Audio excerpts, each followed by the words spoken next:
bohong.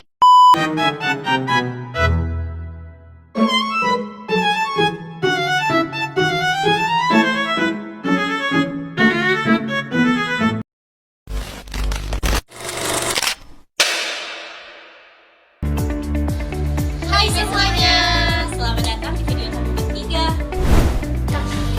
Di era digital seperti sekarang, hampir semua orang mempunyai media sosial, dimulai dari TikTok, Instagram, Facebook, WhatsApp. Tapi tahukah kalian kalau media sosial ternyata punya peran besar dalam mengembangkan usaha, termasuk pelaku UMKM? UMKM atau usaha mikro kecil dan menengah merupakan tulang punggung perekonomian Indonesia. Banyak dari mereka yang dulunya hanya berjualan di pasar atau dari mulut ke mulut, dan kini mereka bisa menjangkau pelanggan dari berbagai berkat media sosial.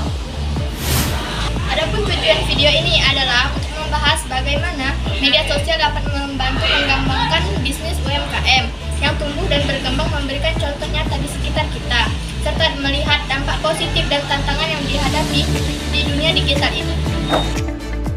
Saya ingin membagikan satu contoh nyata dari lingkungan sekitar kami. Di dekat kampus kami, ada sebuah usaha minuman dan makanan bernama Siga yang menjual berbagai jenis minuman dan cemilan. Perlahan, akun mereka mulai dikenal banyak orang. Pesanan datang tidak hanya dari sekitar kampus, tapi juga dari luar kota. Mereka juga menggunakan fitur-fitur seperti Instagram Story, Reels, dan link Shopee untuk memudahkan pembelian online. Dan juga pemiliknya mulai mencoba promosi di media sosial terutama Instagram dan TikTok. Usaha ini mengalami perubahan besar. Mereka mulai mengunggah foto minuman dan cemilan mereka sendiri, video proses pembuatan yang menggugah selera, dan testimoni dari pelanggan. Sekarang mari kita bahas dampak positif media sosial bagi UMKM. Dampak positif yang pertama adalah media sosial membantu UMKM memperluas jangkauan pasar. Kalau dulu mereka hanya bisa berjualan di pasar, di rumah, sekarang mereka bisa berjualan di jangkauan besar, yaitu sampai ke luar kota bahkan luar pulau. Kedua, itu media sosial membuat promosi jadi lebih hemat dan efisien. Pelaku UMKM tidak perlu membayar iklan besar-besaran di televisi atau media cetak. Ketiga, media sosial membantu UMKM membangun hubungan langsung dengan pelanggan melalui kolom komentar atau pesan langsung. Pemilik usaha bisa menerima masukan, menjawab pertanyaan, dan meningkatkan pelayanan dengan cepat. Jadi, cukup dengan konten menarik, mereka bisa menarik dengan banyak perhatian. Berikut ini adalah tantangan digital bisnis, yaitu ada 3. 1. Pertama, persaingan yang sangat ketat di media sosial. Ada ribuan usaha sejenis yang berlomba menarik perhatian konsumen. Maka dari itu pelaku UMKM harus kreatif dan terus berinovasi agar kontennya tidak kalah menarik. Dan yang kedua, kurangnya pengetahuan digital. Tidak semua pelaku usaha paham cara membuat konten, membaca algoritma, atau mengelola akun bisnis. Kadang mereka juga belum memahami pentingnya analisis data dan strategi dalam pemasaran digital. Yang ketiga, konsisten dan waktu.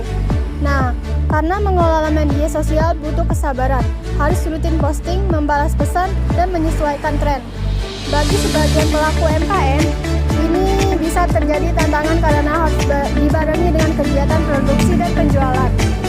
Jadi meskipun media sosial membawa banyak manfaat, pelaku usaha tetap perlu belajar dan beradaptasi dengan perubahan zaman agar bisa berkembang. Simpulkan bahwa memang media sosial sangat berperan penting untuk membantu usaha UMKM tumbuh di era digital.